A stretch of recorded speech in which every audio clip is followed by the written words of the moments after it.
Ayan, Team EDSI, Team Kalingap, Kuya Fal Santos Matubang, nasa Hong Kong na. Viansay, excited na nga pong malibot ang Hong Kong. At kita naman po natin na napaka-hands-on ni Viansay, kasama nga po si Grace at iba pa po. So, dati mong pangarap, no? Ngayon, kitang-kita mo naman, unti-unting natutupad.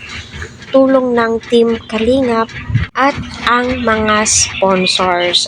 So, enjoy lang kayo, Viansay, kasi excited na kami sa mga upload nyo na gala, especially yung banding nyo ni Eds dyan sa Hong Kong. So, Valentine's, bukas, tamang-tama. So, taas kamay sa mga excited dyan.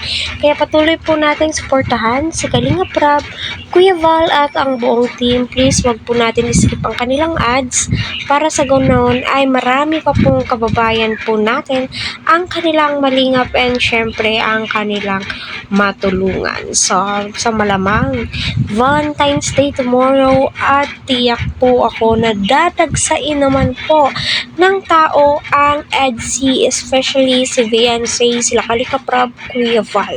Kagaya nung dati.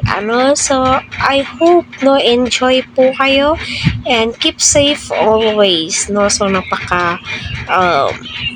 buti ng Panginoon po talaga, dahil, ay nako, yung di mo akalain na makakapunta ka sa Hong Kong, yan na po, abot kamay na po ni Viansay, abot na po niya, nasa wakas, yung tipong humiling lang po siya ng pabahay, matulungan siya, sobra po yung ipinagkaloob sa kanya.